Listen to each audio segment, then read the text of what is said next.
Baiklah, Assalamualaikum warahmatullahi wabarakatuh. Waalaikumsalam Waalaikumsalam warahmatullahi warahmatullahi wabarakatuh. wabarakatuh. Perkenalkan kami dari kelompok SD Negeri 94 Palembang ingin mempresentasikan tentang pembelajaran sosial emosional di topik 2, yaitu bagian demonstrasi kontekstual. Di sini saya ingin memperkenalkan teman-teman saya dari SD 94, yaitu yang pertama adalah saya India Risandi, yaitu yang kedua si Arsita Dewi, yang ketiga Elvira Maulidia, dan keempat Isnaini, yang kelima Dina Aryani, dan yang keenam yaitu Ahliza Suryaningrum.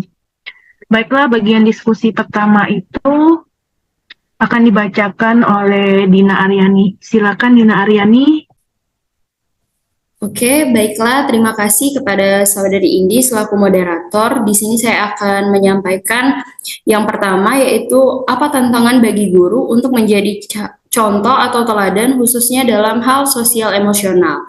Nah, menurut kelompok kami, tantangan bagi guru untuk menjadi contoh atau teladan khususnya dalam hal sosial emosional adalah guru harus mampu mengelola emosi yang baik, mengingat di dalam suatu kelas, guru akan menghadapi berbagai karakteristik, sifat, perilaku, maupun emosi peserta didik yang berbeda-beda.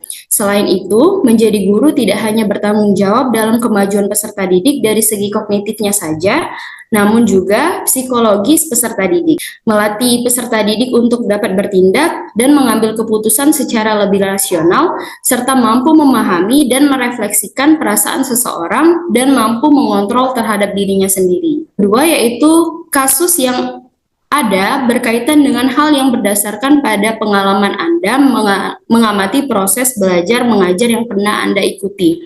Nah, selanjutnya itu berdasarkan pengalaman kami, kasus-kasus yang kami temukan yaitu yang pertama, guru kurang memahami karakteristik peserta didik yang ada di kelas. Yang kedua, guru kesulitan memahami peserta didiknya yang dirasa memerlukan bimbingan yang lebih intensif. Yang ketiga, guru kesulitan menghadapi peserta didik yang sudah dibimbing atau diajari namun membutuhkan waktu yang lama untuk memahaminya, sehingga tanpa disadari guru tersebut mengeluarkan emosinya di depan peserta didik. Baiklah, sekian pemaparan dari saya kembalikan kepada moderator. Baiklah, terima kasih kepada Dina Aryani sebagai pemateri. Yaitu selanjutnya pemateri kedua yaitu Elvira Maulidia. Baiklah, yang ketiga, bagaimana sekolah bisa mendukung pembelajaran sosial emosional? Apa saja tantangan bagi sekolah? Sekolah dapat mendukung pembelajaran sosial emosional dengan menerapkan 4 komponen pembelajaran sosial emosional, yaitu kesadaran diri, pengelolaan diri, kesadaran sosial, kemampuan berinteraksi sosial, dan pengambilan keputusan dan bertanggung jawab atau menerapkan IMC 2. Selanjutnya, apakah karakteristik peserta didik bisa mempengaruhi penerapan pembelajaran sosial emosional? Bagaimana menghadapi kendala tersebut? Karakteristik peserta didik dapat mempengaruhi penerapan pembelajaran sosial emosional karena adanya karakteristik yang beragam dapat mempengaruhi dalam perencanaan dan pelaksanaan pembelajaran yang sesuai dengan karakteristik peserta didik. Maka dari itu, guru dapat menyesuaikan dengan karakteristik peserta didik dengan memilih metode pembelajaran yang sesuai. Untuk menghadapi kendala tersebut, guru dapat mengenal temperamen siswa dengan berbagai macam karakteristik peserta didik, seperti peserta didik yang tampak antusias dan mudah beradaptasi, peserta didik yang cenderung berhati-hati namun santai seiring waktu, peserta didik yang lambat beradaptasi serta rentan menunjukkan emosi, melakukan komunikasi dua arah untuk mengetahui sudut pandang dan perasaan peserta didik. Baiklah, terima kasih kepada pemateri kedua yaitu Elvira Maulidia. Baiklah, ini diskusi kami yang kedua yaitu bagian tentang membahas sebuah film. Ada 3 film yang kita pernah bahas kemarin. Yaitu bagian ini adalah akan saya jelaskan sendiri. Yaitu yang pertama, bila Anda sudah menonton film tersebut, apa yang bisa Anda pelajari dari film tersebut? Pandangan guru yang menjadi agen perubahan. Kemarin kita sudah menonton film Laskar Pelangi dan kami membuat kesimpulan tentang film tersebut. Yang didapat dipelajari dari film Laskar Pelangi ini yaitu berhubungan adalah peran ibu muslimah sebagai agen perubahan itu, yaitu menggunakan kepedulian sebagai dasar pembelajarannya, membantu lingkungan belajar yang menyenangkan dan memahami tujuan pendidikan tersebut, dan mencoba mewujudkan dalam sekolah yang dalam film ini. Baiklah, yang kedua itu akan dijelaskan oleh Isnaini, bagian dari film Dead Pet Society dan Sekolah Rimba. Silakan. Baik, terima kasih atas kesempatannya. Film kedua itu yaitu Dead Poets Society. Hal yang dapat dipelajari dari film ini itu yang pertama, memiliki peraturan dengan tingkat kedisiplinan yang tinggi dengan semboyan tradisi, kehormatan, disiplin, dan prestasi. Yang kedua yaitu model pembelajaran yang digunakan membuat peserta didik tertarik untuk belajar karena membuat peserta didik menjadi interaktif. Selanjutnya, guru menjalin hubungan yang dekat untuk memahami karakteristik yang dimiliki peserta didik secara personal. Dan yang terakhir yaitu guru sebagai agen perubahan dalam pendidikan menggunakan 4 kompetensi IMC 2 yaitu meliputi empati, compassion, mindfulness, dan critical inquiry. Hubungan film Dead Poets Society dengan pembelajaran sosial emosional yaitu dalam film tersebut terjadi konflik sosial antara peserta didik dengan orang tuanya, yang orang tua tersebut memaksa anaknya untuk menjadi seorang dokter, padahal anak tersebut tidak memiliki bakat dan minat untuk menjadi dokter. Hal ini berkaitan dengan pembelajaran sosial emosional, yaitu kesadaran diri atau self-awareness, kesadaran sosial atau social awareness, peraturan yang diberlakukan di sekolah pada awalnya membuat peserta didik merasa keberatan, namun setelah terinspirasi dengan guru baru, menjadikan peserta didik menerima peraturan tersebut. Terima kasih. Baiklah, terima kasih kepada Saudara Isnaini.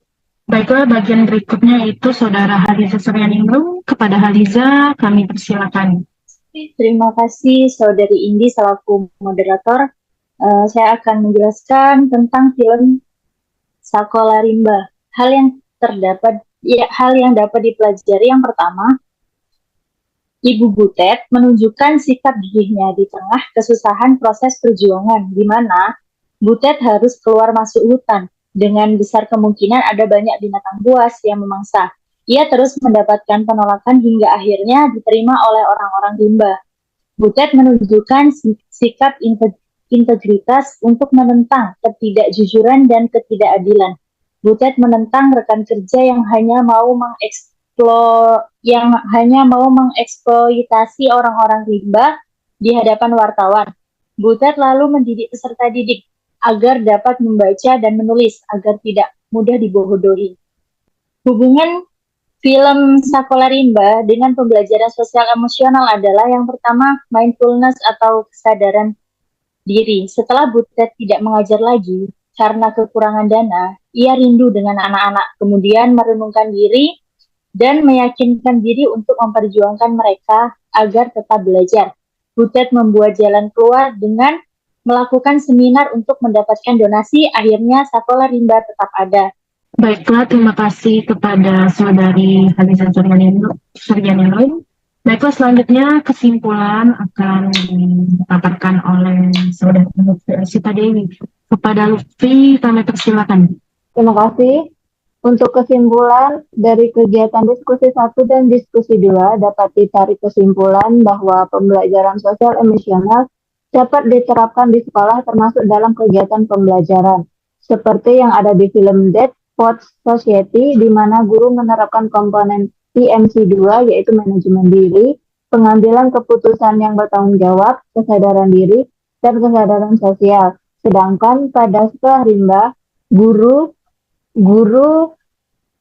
menerapkan 4 komponen pembelajaran sosial emosional, yaitu kesadaran diri, kesadaran sosial, pengelolaan emosi, dan fokus, serta critical inquiry. Terima kasih. Baiklah, terima kasih Saudari Lutfi Arsita Dewi dan teman-teman yang sudah memaparkan. Untuk teman-teman yang sudah menyimak, kelompok lain apakah silakan. Assalamualaikum. Oke. Waalaikumsalam Mungkin warahmatullahi wabarakatuh. di nomor 3 ini kan dijelaskan bagaimana sekolah mendukung pembelajaran sosial emosional, apa saja tantangan bagi sekolah. Nah, yang ingin saya tanyakan, itu kira-kira kalau menurut dari kelompok kalian, pendapat dari kelompok kalian, kira-kira bagaimana sih untuk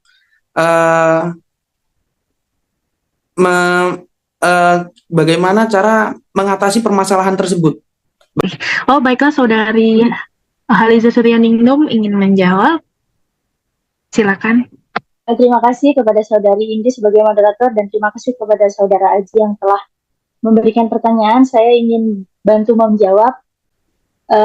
Menurut saya benar kata Aji tadi, itu semua yang bisa melakukan terutama adalah pemangku kebijakan di dalam sekolah, yaitu kepala sekolah. Dan tantangan tersebut memang benar adanya karena memang pada kenyataannya di sekolah tidak semua guru memahami betul tentang pembelajaran sosial emosional secara teoritis ya. Oh, ini ada namanya pembelajaran sosial emosional. Walaupun mungkin secara praktek beberapa dari guru sudah melaksanakannya, tetapi memang sebagian yang tidak mengetahui tetap melaksanakan walaupun tidak mengerti bahwa itu pembelajaran sosial emosional, tetapi sebagian lainnya mungkin masih belum menerapkan pembelajaran sosial emosional. Tetapi untuk yang berkaitan secara umum, seumpama dalam pembelajaran, coba kita bersama-sama, saya akan melakukan rapat untuk mengajak untuk mengajak guru-guru menerapkan, coba kita rutin melakukan ice breaking, menanyakan perasaan peserta didik sebelum belajar dan setelah belajar. Nah, jika saya kepala sekolah, saya akan membuat program-program seperti itu. Mungkin saya menambahkan sedikit ya. Kalau menjadi kepala sekolah kan terlalu luas. Mungkin kalau bagian dari guru ya. Mungkin kalau guru untuk menciptakan suasana sosial emosional itu bisa menerapkan itu ciptakan di dalam kelas ya. Ciptakan rasa aman dan nyaman di suasana kelas. Terus juga itu pahami karakteristik setiap peserta didik. Cara memahaminya itu misalkan kita mendekatkan diri kepada peserta didik, misalkan di jam kosong itu ngajak ngobrol mereka, terus mengajak mereka ngobrol secara secara satu arah atau mendekatkan dirilah kepada mereka, karena untuk mengenal mereka itu kan harus melibatkan sosial emosional. Seperti kata pepatah itu kan, tak kenal maka tak sayang, maka kita harus mengenal lebih dahulu, maka kita akan sayang kepada peserta didik kita. Saudari Windy, boleh dibuka slide yang ingin saya tanyakan itu bagaimana cara kita sebagai calon guru agar mampu untuk dapat mengelola emosi dengan baik tersebut. Mengingat memang di dalam satu kelas itu terdapat karakteristik, sifat, perilaku maupun sosial emosional serta didik yang berbeda-beda. Oke, izin memberikan tanggapan. Nah, menurut saya, itulah pentingnya kita belajar MK ini, yaitu pembelajaran sosial emosional. Nah, dalam proses pembelajaran mata kuliah inilah kita bisa mempraktikkan hal-hal tersebut seperti 5 kompetensi pembelajaran sosial emosional, kan itu ada kesadaran diri dan lain sebagainya. Nah, dimulai dari sanalah kita bisa mempraktikkan tersebut ketika kita mengajar. Itu saja sih, jadi menurut saya itulah arti penting dari MK ini. Terima kasih. Baiklah, terima kasih Saudari Isnaini. Jadi kita tutup ya diskusi pada hari ini dari kelompok SD Negeri 94 Palembang. Untuk menutup diskusi pada hari ini, mungkin saya ingin memberikan suatu quotes, yaitu saya ambil dari film Laskar Pelangi, yaitu yang berbunyi, hiduplah untuk memberi yang sebanyak-banyaknya, hiduplah untuk memberi yang sebanyak-banyaknya, bukan untuk menerima yang sebanyak-banyaknya. Mungkin itu saja dari SD Negeri 94 Palembang. Wassalamualaikum warahmatullahi wabarakatuh. Waalaikumsalam warahmatullahi wabarakatuh. Terima kasih kelompok SD Terima kasih 94. teman-teman.